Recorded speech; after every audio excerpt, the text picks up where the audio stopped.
When he defended my ring, I felt 30 years of silence crack open inside me. The room was bright in that expensive way, crystal chandeliers throwing prismatic light onto faces trained to smile without warmth. A string quartet breathed through a familiar waltz, all practiced restraint. I stood beside a linen-draped table, invisible as I was paid to be, my hands folded at my waist, my ring catching a stray beam of light. That was when Penelope Rathbone leaned in close enough that I could smell her perfume, something sharp and floral, and said, softly, with a smile meant to cut, "How quaint! Copper and sea glass. You wear that to a gala." I didn't answer. I never did. Invisibility is a discipline. You lower your eyes, you count breaths, you let the insult pass through you like weather. But Holden Blackwood turned. He didn't raise his voice. He didn't have to. The room bent toward him the way rooms always did. "That ring," he said, measured and calm, "is worth more than everything you're wearing." A pause, and everything you are. There it was, the crack, the long-held breath. The boy I'd loved once, standing inside a man the world called cold. I left the room before my legs remembered how to shake, before the airy, before the cliff in the glass walls and the wind that never rested. My life had been tidy in its smallness. I lived quietly because quiet had saved me once. I rose early, boiled water for tea until it hissed just right, folded my clothes with care. I worked for a discreet agency that specialized in making people disappear without leaving, house managers who moved like ghosts through grand homes, whose perfection was measured by how little they were noticed. We were trained in the small things, the sound a drawer makes when it's closed with respect, the smell of lemons on stone, the angle of a picture frame corrected with a fingertip. "Do not be interesting," our supervisor used to say. "Be excellent." That excellence is what brought me to Holden Blackwood's door. He had become a cautionary tale in the trade, the billionaire who fired an entire staff because someone switched his candles. Sandalwood to cedar, the rumor went, he noticed. The Eyrie sat on a cliff like a held breath, glass and steel folded into the rock, the sea below arguing endlessly with the shore. He needed a house manager who wouldn't argue back. I arrived with one suitcase and a ring I never took off. The ring had been made from a length of copper wire and a shard of sea glass, worn smooth by years of being carried in a pocket before it found my finger. It wasn't pretty. It was honest. I wore it because promises are heavier when you can feel them. Holden met me at the door himself. That should have been my first clue. He was taller than I remembered. Time does that to people when you're not watching, and lean in a way that spoke of discipline rather than deprivation. His hair was darker at the temples than it had been when we were children. His mouth set in a line that suggested patience had been learned the hard way. His eyes, God help me. His eyes were the same storm gray I remembered from Haven Creek, sharp with attention, softened only when he looked away. "La Avance," said, like he was testing the weight of the name. "You come highly recommended." "Yes, sir," I replied, "because the habits of invisibility are hard to break." "Mr. Blackwood," he corrected, "and no one calls me sir in my house." I nodded, because nodding costs nothing. The Eyrie was all angles and light. Floors that whispered underfoot. Windows that made the horizon feel close enough to touch. I learned its rhythms quickly. The way the wind pressed against the glass at dusk, the hour he preferred his tea, the precise temperature of the bath he took after running along the cliff path at dawn. I replaced nothing without permission. I moved nothing without reason. He noticed everything. The first week passed without comment. The second, he left a book on the side table where I always dusted last, a paperback with a creased spine, a children's mystery I hadn't seen in decades. The Case of the Missing Compass. I paused, just long enough to register the title, then returned it to its place after cleaning, my face carefully blank. At dinner one evening, he ate alone. "Always," he remarked. "There was a creek near the home where I grew up. We used to dare each other to cross it after storms." My hand stilled on the carafe. "Children do foolish things," I said, and poured his water. "Yes," he replied, "they do." I slept lightly those nights, the sound of the sea threading through my dreams. Haven Creek had been nothing like this. Peeling paint, narrow beds, the smell of boiled cabbage and soap. But the creek had been real. Cold and fast after rain. Wed crossed it barefoot, laughing, our shoes slung over our shoulders. He'd cut his foot once on a rock and pretended it didn't hurt. I'd torn my sleeve to wrap it. The ring came later. I was 12. He was 14. We found the copper wire in a maintenance shed and the sea glass on a rare supervised trip to the shore. He bent the wire with careful hands, his brow furrowed in concentration, and slid the glass into place like it was precious. "A promise," he'd said, breathless. "So we don't forget. We forgot anyway. Or rather, the world did its best to make us." At the Airy, Holden left no accidents. A jar of lemon drops on the counter one morning, my favorite. Once. A candle lit in the evening. Cedarwood, the scent that had calmed me when storms rattled Haven Creek's windows. He never mentioned the ring. He never asked about my past. He watched, and he waited. I told myself it meant nothing. People project. Wealth makes men eccentric. Ghosts don't get to accuse the living. Then came the gala, and the ring, and the crack. When I fled into the cool night air, the wind tore at my hair, and the sea roared like it had something to say.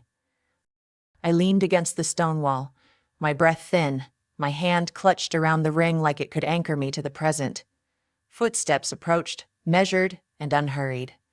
"Alara," Holden said, my name a careful offering. I didn't turn around. "I won't ask you to forgive me," he continued, voice steady. "I only want to ask if you'd let me learn how to keep a promise again." He held out his hand.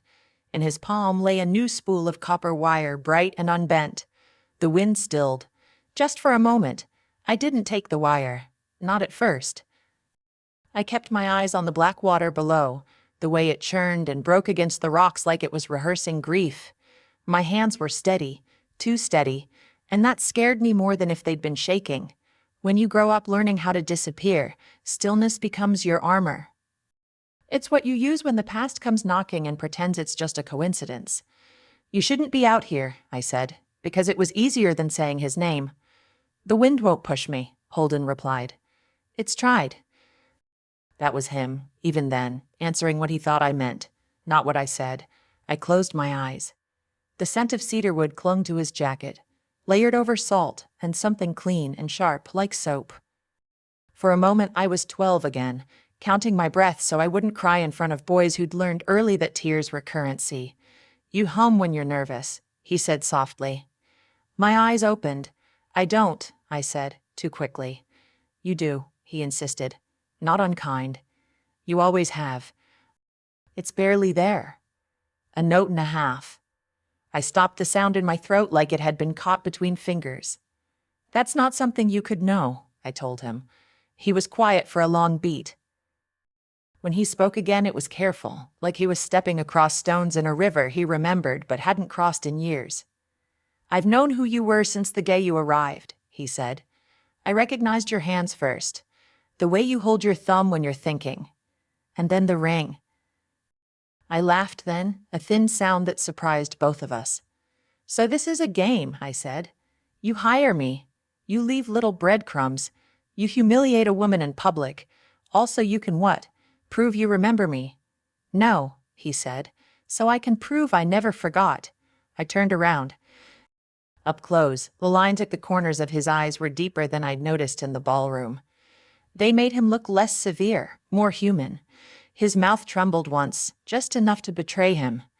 He still held the spool of wire, offering it like a question he wasn't entitled to ask. "You don't get to decide when the past shows up," I said. "You don't get to pull me into it because it makes something ache in you." "I know," he said. "That's why I didn't say anything. I wanted you to have the choice. The choice would have been not to come looking for me at all." "No," he nodded. I tried that. I searched his face for arrogance, for entitlement, for the easy cruelty of men who believe money erases time. I didn't find it. What I found was fear, old and quiet and disciplined into something that looked like control. "I knew your life," he went on, "and that, more than anything, made my chest tighten. Not the details. I didn't invade you, but I knew where you were placed after Haven Creek. I knew when you aged out. I knew when you changed your name. Every year I checked a box that said you were still breathing. That's not comfort, I said. That's surveillance. I know, he said again. And I stopped when I realized it was wrong. Years ago, I didn't deserve to know anything about you if I wasn't brave enough to find you properly. You were 14, I said, softer now. So was I. We didn't get to choose bravery. No, he agreed, but we got to choose what came after. The wind pressed between us, tugging at my dress. Somewhere inside the house, the quartet's music faltered and then resumed. The notes stretched thin by distance. I didn't leave you, he said. I was taken. I believed him. That was the dangerous part. They'd taken him because he was brilliant and angry and didn't know how to be quiet about it. A distant uncle with money and a plan. I remembered the day the social worker called his name and how he'd tried not to look back at me. How I'd pressed the ring into my palm like a talisman and told myself promises don't break, they rust. I waited, he said, for years. I thought if I became enough of something, you'd find me. And I replied, that if I became invisible, no one could ever take anything from me again. We stood there, two philosophies colliding in the salt air. You don't know me now, I said. Not really. I'm not the girl who wrapped your foot with a torn sleeve. I know, he said. That's why I didn't ask you to be her. He finally lowered his hand, the wire glinting once before he closed his fingers around it. The gesture did something to me I wasn't prepared for. It felt like respect. I'll leave it here, he said, placing the spool on the stone ledge. You don't owe me anything, not acknowledgement, not anger, not even this conversation. He took a step back. Stay, I said, before I could stop myself. He froze, the night holding its breath with him. Not for me, I added quickly. For yourself. If you're going to pretend this never happened, do it honestly. No more clues, no more tests. He nodded once. Agreed. And Penelope, I continued, my voice steady, you didn't have to do that. Yes, he said, surprising me. I did. We looked at each other then, really looked. The boy and the girl were ghosts between us, watching to see what the adults would do with their inheritance. I went back inside alone. In my room, I sat on the edge of the bed and turned the ring on my finger until the sea glass caught the light. I thought about the spool of wire on the ledge, bright with possibility, and the way his voice had sounded when he said my name, like it was something he'd been careful with for years. Sleep didn't come easily. The next morning, I found the spool gone. In its place, on the kitchen counter where I prepped his tea, lay a single length of copper wire, cut clean and straight. Beside it, a note in his precise hand. No tests, it read. Only invitations. I closed my eyes and counted my breaths. Some promises don't ask to be remade. They wait to see if you still remember how to bend the wire without breaking it. The first time I touched the wire, it burned me. Not because it was hot, it wasn't, but because my hands remembered something my mind had spent years burying. The copper was cool and pliant, catching the morning light like it wanted to be noticed. I set the kettle on, the familiar hiss filling the kitchen, and left the wire where it was. Invisibility, I reminded myself, is a practice. You don't abandon it just because the past knocks politely. Holden didn't mention the note at breakfast. He rarely mentioned anything unless it mattered to the functioning of the house. He drank his tea in silence, eyes on the horizon, the wind combing through the grasses on the cliff like fingers through hair. When he stood, he paused by the counter, close enough that I could feel the warmth he left behind. The candles are right today, he said, not looking at me. They're always right, I replied. A corner of his mouth lifted. Then he left, footsteps measured, as if he were relearning how not to take up space. Days passed like that, careful, deliberate, unprovocative. No clues, no tests, just the quiet respect of boundaries held. I busied myself with the work that steadied me, polishing glass until the world sharpened, aligning books by height and weight, listening to the house breathe. The airy had moods. Mornings were gentle, light slanting in like forgiveness. Afternoons grew sharp with wind. Evenings were contemplative, the sea turning darker, more insistent. I began to hum again. It slipped out when I worked alone, a thin ribbon of sound I didn't recognize as permission until it was already there. I didn't stop it. I let it be a private rebellion. On the fourth day, I noticed the wire had been moved. Not taken, moved. It lay now on the small table near the window where the light fell best in the afternoon. A pair of pliers sat beside it, old and well worn, their handles taped in a way that made my chest ache. "You kept those?" I asked later, when he came in from his run, hair damp, breath steady. "Yes," he said. "They're good pliers." He waited. I didn't offer anything else.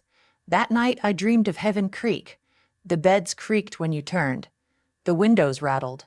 The creek ran high after storms, brown and impatient. In the dream, the ring slipped from my finger and sank into the water. I woke with my heart racing and my hand clenched tight. I found him in the study at dawn, the house still hushed, the sea a low murmur beyond the glass. He sat at the desk, sleeves rolled, papers aligned with military precision. He looked up when I entered, surprise flickering before he smoothed it away. "I'll teach you," I said. He didn't smile. He simply nodded, once, like a vow. We worked in silence. I showed him how to measure the wire with your fingers, how to bend without forcing, how to listen for the faint complaint of metal pushed too far. He watched closely, his attention a tangible thing. When his hands shook, he stopped. When he rushed, I corrected him with a tap of my knuckle against the table. "Patience," I said. "I have it," he replied. "You have discipline," I corrected. "They're not the same." He absorbed that without argument. We made mistakes. The glass slipped once and chipped. He cursed under his breath, then laughed, a sound so rare it startled us both. I found myself smiling before I could stop it. "What happens if it breaks?" he asked. "Then you start again," I said. "You don't pretend it didn't matter." When it was finished, the ring was simple, copper, smooth and warm. The sea glass sat imperfectly, held in place by care rather than force. He didn't try to put it on my finger. He set it between us and leaned back, exhaling like he'd been holding something in for decades. "Thank you," he said. "You don't thank someone for keeping a promise," I replied. He considered that. "No," he agreed. "You thank them for choosing it." Word of the gala spread faster than I'd expected. Penelope Rathbone was not accustomed to being corrected, let alone publicly diminished by a man whose attention she'd cultivated like a prize orchid. The whispers reached the airy and clipped emails and half-finished sentences. Invitations were rescinded. Alliances shifted. Holden declined them all with the same polite finality. "She'll retaliate," I said, one evening, as I cleared his plate. "I know," he replied. "She always does. And you're all right with that." "I'm all right with consequences," he said. "I've been avoiding them my whole life." Penelope's retaliation came disguised as charity. She announced a fundraiser for children's homes, complete with glossy photos and thin smiles. Haven Creek was named on the list of beneficiaries, though it had been closed for years, its residents scattered into systems that promised care and delivered endurance. The implication was clear. The story would be rewritten without us. I felt the old heat rise in my chest, the familiar urge to disappear before it could hurt. "You don't have to be involved," Holden said. When I showed him the article, "I can handle this." "No," I said. "You can't." He waited. "She's using our silence," I continued. "If you speak, it's power defending itself. If I speak, it's history refusing to be erased." "What would you say?" he asked. I thought of the creek, the beds, the ring. "I'd tell the truth," I said, carefully. The fundraiser was held in the city, all marble and mirrors. I stood at the podium with my hand steady and my ring catching the light. I spoke of small things, the sound of a creek after rain, the weight of a promise made from scraps, the way children learn to survive when they are not taught how to be seen. I did not name Penelope. I did not accuse. I let the truth do what it always does when it's given air. The room was quiet when I finished. Afterward, Holden stood beside me, not in front, not behind. The cameras caught us together, not as a spectacle, but as a fact. On the drive back to the Eyrie, he said, "I was afraid you'd lost the boy you loved." I looked out at the dark, the road unspooling ahead of us. I was afraid, I said, that he'd grown into a man who didn't remember why promises mattered. We drove the rest of the way in companionable silence, the kind that isn't empty, just honest. The truth doesn't arrive like thunder, it seeps. After the fundraiser, the seepage began. Emails from former staff at Haven Creek, now adults with careful lives, found their way into my inbox. Notes from people who recognized the ring, or the creek, or the way I'd described learning to disappear. Their words weren't dramatic. They were precise. I remember that place. I remember you. Thank you for saying it out loud. Holden read none of them unless I asked him to. He didn't claim the story. He held space for it. That was when Penelope stopped being subtle. She requested a tour of the Eyrie. The email was saccharine, full of admiration and reconciliation. Water under the bridge, she wrote, as if bridges were not built with intention and care. Holden forwarded it to me with a single line beneath, your call. I stared at the screen longer than necessary. Old instincts urged retreat, polite decline, controlled absence. New ones whispered that avoidance had never taught anyone how to keep a promise. Invite her, I said. He raised an eyebrow. Are you sure? Yes, I replied, but on my terms. Penelope arrived on a clear afternoon, the sea bright and deceptively calm. She wore white, as if she were attending her own absolution.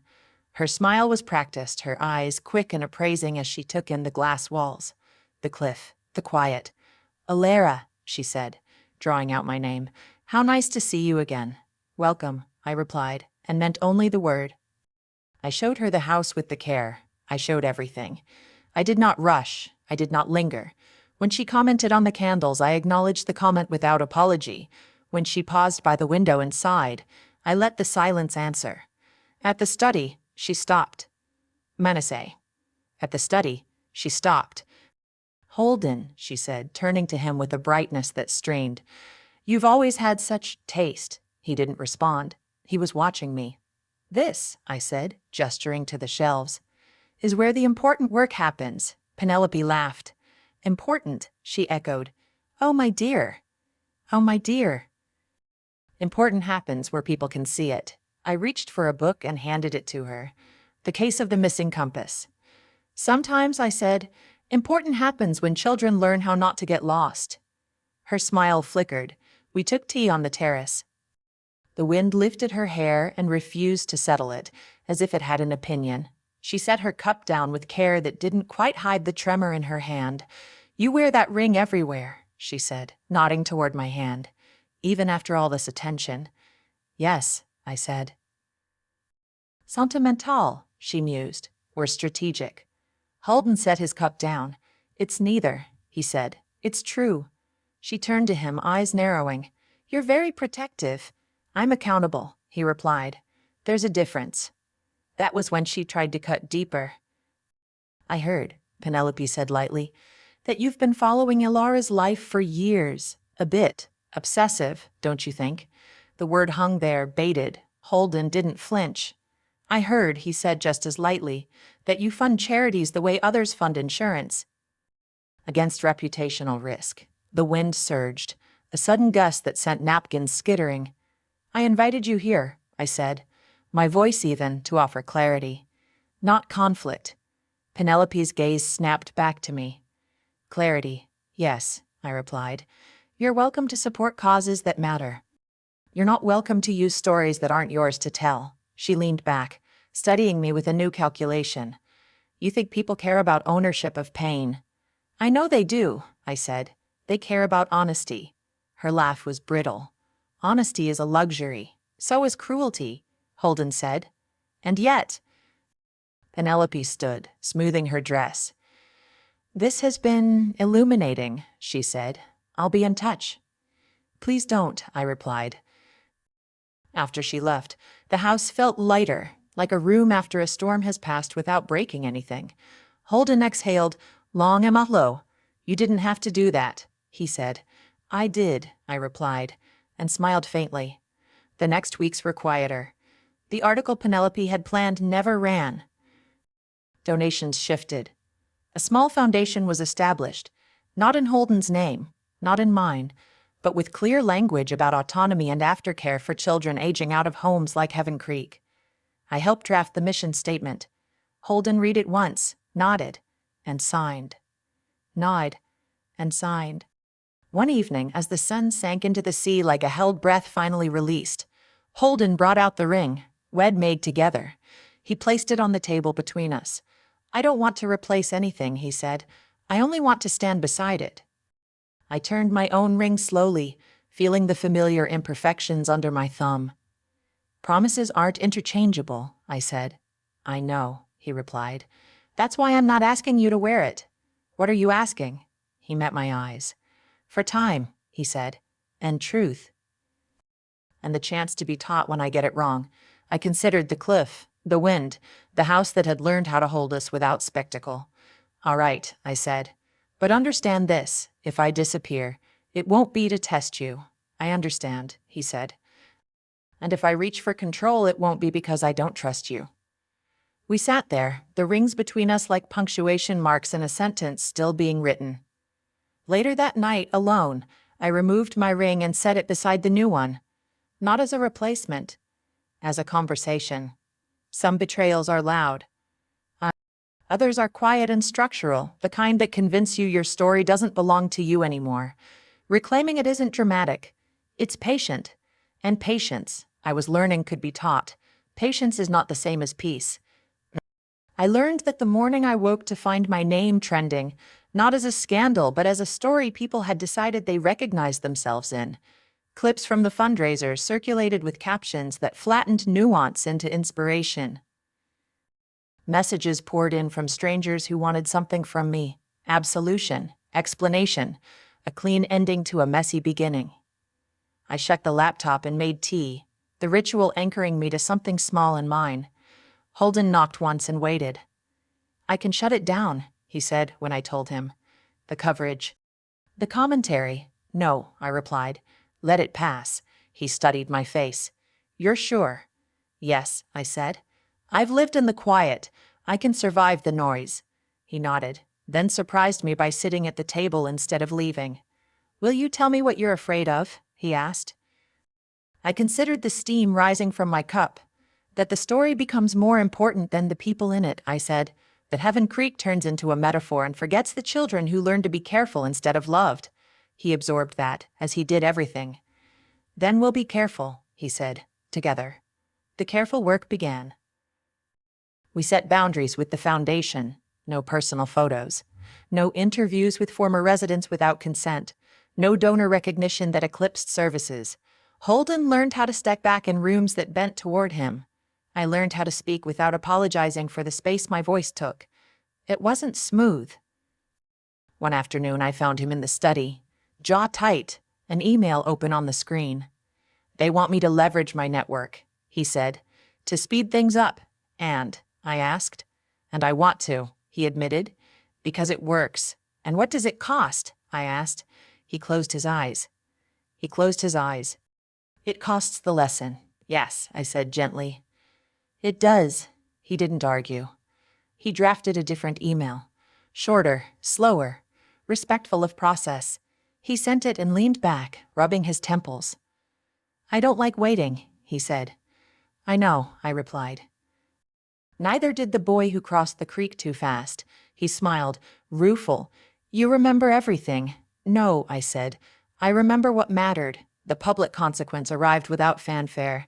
Penelope Rathbone's social circle thinned. Invitations dried up.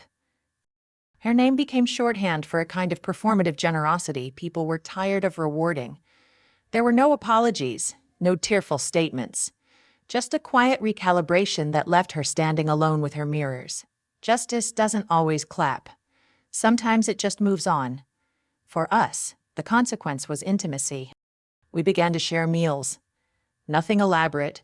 Soup that simmered too long. Bread torn, not sliced. We spoke about our days without rehearsing them for effect. Holden told me about the first time he'd fired someone and how the power had frightened him even as it steadied him. I told him about the agency and the discipline of not being seen. Do you miss it? He asked. Invisibility, I considered. I miss the safety, not the cost. He nodded. I miss certainty, he said. Not the arrogance. The night he asked me to move out of the staff quarters, he did it with a care that made me laugh. No pressure, he said quickly. And not into my room. Just closer. An apartment on the west wing. Separate entrance. Locks you control. You've thought about this, I observed. I think about exits, he said. For both of us, I agreed. The west wing apartment was spare and warm, with a small balcony that caught the afternoon sun. I unpacked slowly, placing objects where they felt right. The ring sat on the bedside table, side by side, like old friends learning a new language. We didn't rush what followed. Affection arrived in gestures before it arrived in touch. He warmed my hands on cold mornings without comment. I learned the cadence of his silences and when to leave them undisturbed. When we finally kissed, it was unremarkable in the way real things often are. Soft, slightly awkward, undeniably sincere. I don't want to be your project, I told him afterward. I don't want to be your proof, he replied. Good, I said. Then we're aligned. The healing surprised me by being ordinary. There were disagreements about music volume, about whether windows should be open in a storm, about the ethics of philanthropy and the mess of human need. We learned to repair quickly, to apologize without spectacle. One evening, as the wind rose and the house settled into its nocturnal creaks, Holden brought out a small box. He didn't kneel. He didn't make a speech. Not an engagement, he said, an acknowledgement. Inside was a simple chain, sturdy and unadorned. For the ring, he explained. So you can wear it when you want, or not. I laughed, a sound that felt like sunlight. You're learning, I said. I'm trying, he replied. I threaded the chain through the old ring and fastened it around my neck. The weight was familiar, comforting. The new ring stayed where it was, patient. Time did what time does when you stop fighting it. The foundation grew, slowly and responsibly. Former residents found jobs, then mentors, then reasons to believe the future could be shaped rather than endured. I remained involved without becoming consumed. Holden learned how to celebrate without centering himself. One afternoon, months later, I found him at the cliff's edge, wire in his hands. Teaching yourself. Practicing, he said. I don't want to forget. I watched him bend the copper, careful and present. You won't, I said. Not if you keep choosing it. He looked up at me, eyes clear. Will you stay? He asked, not as a demand, but as an invitation renewed. Yes, I said. As long as we keep telling the truth, he nodded, and the wind mercifully agreed. The day the truth became public in a way no one could soften or spin, it wasn't announced with headlines or applause. It arrived in a boardroom with bad coffee and good windows, where decisions are usually made by people who believe consequences belong to someone else. Holden asked me to come, and that mattered, not as support, as witness. The long table reflected faces trained to nod at the right moments. Legal counsel, financial advisor, a few trustees who'd grown accustomed to being protected by his reputation. The air hummed with restrained impatience. I took a seat near the window, hands folded, the chain at my neck cool against my skin. This will be brief, Holden said, standing. He didn't clear his throat. He didn't soften. We're restructuring governance. There was a pause. Short, sharp, excuse me, one of the trustees said, a man who'd benefited from proximity more than contribution.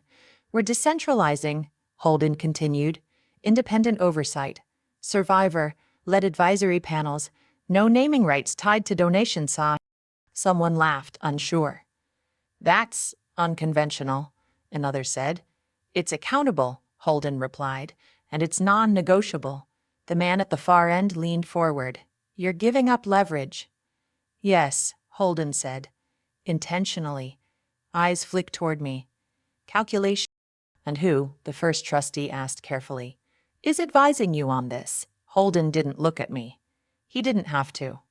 The people most affected, he said. And the person who taught me the cost of doing it wrong. Silence settled, heavy and instructive. Legal counsel cleared her throat. This may impact donor enthusiasm. Then we'll learn who's here for the work, Holden said, and who was here for the applause. The vote wasn't unanimous. It didn't need to be. Power, when held correctly, doesn't beg for agreement. Afterward, in the hallway that smelled faintly of lemon cleaner and ambition, a trustee stopped me. "You've changed him," he said, like it was an accusation. "No," I replied. "He chose to change." He frowned, then nodded, unsettled. The public learned in pieces. A revised charter posted without fanfare. A press release that read like a commitment instead of a performance. Follow up questions answered by the people doing the work, not the people funding it. The story shifted. Slowly. Deliberately. Penelope tried once more, an op-ed about generosity and forgiveness that named no names and convinced no one. It landed with a dull thud and disappeared beneath stories that felt more honest. At the Airy, life continued with a steadiness that surprised me. The house learned us as we learned it. We hosted small dinners, educators, social workers, former residents who'd become mentors. There was laughter that didn't ring hollow and arguments that ended in understanding rather than victory. One night, a woman named Mara, who'd slept in the bed across from mine at Haven Creek, stood on the terrace and stared out at the sea. "I never thought I'd be invited somewhere like this," she said. "You were always meant to be," I replied. "We just didn't know how to get here yet." She smiled, tears bright. "You kept the ring." "Yes," I said. "And you made him earn it," she added, not unkind. "Yes," I said again. Holden listened more than he spoke that evening. When he did speak, it was to ask better questions, to learn what support actually looked like from the inside. The night ended with hugs that felt earned and promises that felt practical. Later, alone, he leaned against the counter and laughed softly. "I used to think being good meant being decisive," he said. "And now," I asked. "Now I think it means being interruptible," he said. "By truth." The interruption came a month later, when a former staff member from Haven Creek, someone neither of us had heard from, filed a complaint about the home's closure and the negligence that followed. It named systems, not people. It named failures, not villains. It demanded records. The board panicked. Lawyers called. Advisors suggested distance. Holden didn't flinch. "We cooperate," he said, "fully." I watched him sign the authorization, his hand steady. The boy who'd crossed the creek too fast stood beside a man who knew how to wait. The investigation took time. It found what investigations often do: gaps where care should have been, decisions made for budgets instead of children. There were settlements, apologies drafted with care and delivered without cameras, programs adjusted, funding reallocated. No one cheered, but people slept better. One evening, as the sun burned low and the sea turned copper, Holden handed me the second ring, not as a proposal, as a question. "I'm not asking you to choose me," he said. "I'm asking if you'll choose us." I turned the ring in my fingers, feeling the familiar give of copper, the honest weight of it. "Us requires maintenance," I said. "I know," he replied. "I've hired well," I laughed, then grew serious. "Us requires repair." "I'm practiced," he said. "Us requires patience." I slipped the ring onto my finger beside the old one, not above it, not instead of it, beside it. "Then yes," I said. "I'll choose us." The wind rose, as it always did, and the house held. Public consequence doesn't always look like punishment. Sometimes it looks like responsibility accepted without Sometimes it looks like a man stepping back so the truth can step forward. Sometimes it looks like a woman deciding she doesn't have to disappear to be safe. And sometimes it looks like two imperfect people choosing to bend the wire again, carefully, without pretending the first promise didn't matter. Healing doesn't announce itself. It shows up in small, almost unremarkable ways, and only later do you realize how much weight has shifted. I noticed it the morning I slept through the wind. The Airy was famous for its restlessness, glass humming, doors sighing, the sea arguing with the cliff, but that morning I woke in the West Wing apartment with light spilling across the floor and my body unbraced, no clenched jaw, no counting breaths. Just the quiet certainty that I was where I'd chosen to be. I found Holden in the kitchen, sleeves rolled, struggling with a loaf of bread that had refused to rise. I think it's punishing me, he said, dusting flour from his hands. Bread responds to patience, I replied. Not authority, he grinned. Sensing a theme, we ate toast anyway, dense, imperfect, warm, the kind of breakfast that forgives you for not being exceptional. The investigation closed that week. The final report was sober and specific, and it didn't flatter anyone. Holden read it without defensiveness, then placed it in a binder labeled what we learned. He didn't hide it. He didn't frame it. He kept it where it could be referenced. I don't want to forget, he said. You won't, I replied. You built the forgetting muscle too late. Our lives settled into a rhythm that felt earned. I continued my work with the foundation, mostly behind the scenes. I trained new house managers at the agency, taught them how to be excellent without erasing themselves. I told them invisibility is a tool, not a destiny. Holden restructured his workdays. He left earlier. He listened longer. He learned to ask before deciding. People noticed. Some resisted. A few left. The ones who stayed brought better questions. One afternoon, he asked if I'd walk the cliff path with him. We moved carefully, the wind insistent, the sea bright and indifferent. He stopped at a familiar bend and pointed down. The creek, he said. Not the same one, but close enough. I took off my shoes. He hesitated, then did the same. The stones were cold underfoot, the water quick and shallow. We crossed slowly, laughing when the current tugged, steadying each other without gripping too tightly. On the other side, we stood dripping and breathless. See, I said, not so hard when you don't rush. He nodded, eyes bright. I used to think crossing first made me brave. And now, now I think waiting makes me useful. That night, we sat on the terrace with a blanket and watched the stars argue with the city lights below. Holden reached for my hand and paused. May I? He asked. Yes, I said. He laced his fingers through mine, gentle and present. The rings caught the starlight, copper warm against skin. I've been thinking, he said, about Haven Creek. So have I replied. I want to buy the land, he continued. Not to build, to keep it from becoming something that pretends it didn't happen. I considered the idea, the risk of memorializing pain without commodifying it. What would you do with it? Let the creek run, he said. Put up a marker that tells the truth. Fund scholarships named by the recipients, not us.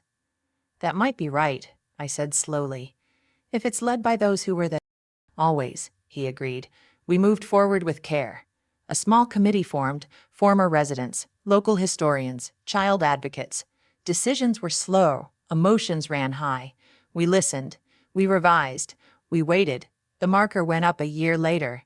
It was plain stone with simple words. No donor. I stood there with Mara and a handful of others, the creek murmuring like it always had. We took turns placing stones at the base, a quiet ritual that didn't require explanation. Holden stayed back, hands in his pockets, eyes on the water. When I joined him, he didn't speak. He didn't need to. That evening, as the sun slipped behind the trees, he turned to me. I was afraid, he said, that the boy you loved was gone. I smiled, soft and certain. I was afraid the man you became didn't know how to love. And now, he asked. And now, I said, I know we're both still learning. Learning looks like repair done without an audience. It looks like boundaries honored, even when no one's watching. It looks like choosing patience over performance and truth over comfort. We never made our story into a brand. We never polished it into something inspirational, and we let it be what it was, two people shaped by the same river, meeting again with different tools and better questions. Some nights I still hum when I'm nervous. Holden still reaches for control when the stakes feel high. We catch ourselves, we apologize, we bend the wire back into shape. And when the wind rattles the glass and the sea insists on being heard, we listen together. People ask me sometimes if I believe in second chances. They usually mean romance, or forgiveness, or the kind of ending that wraps everything up neatly and lets you stop paying attention. I think what they're really asking is whether pain ever loosens its grip enough for you to choose something new without betraying what you survived. Here's what I've learned. Second chances aren't granted. They're built, slowly. with consent, with humility, with the kind of patience that doesn't need witnesses.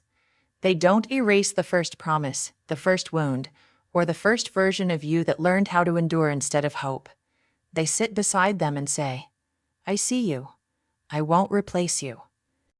I'll carry this carefully. The ring I wear now isn't proof of love. It's proof of practice.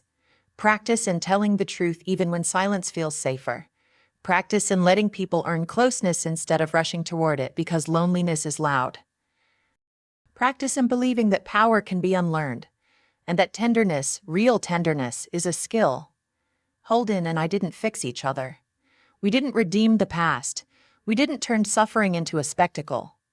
We chose accountability over apology, presence over performance, and patience over control. And most days, that's enough.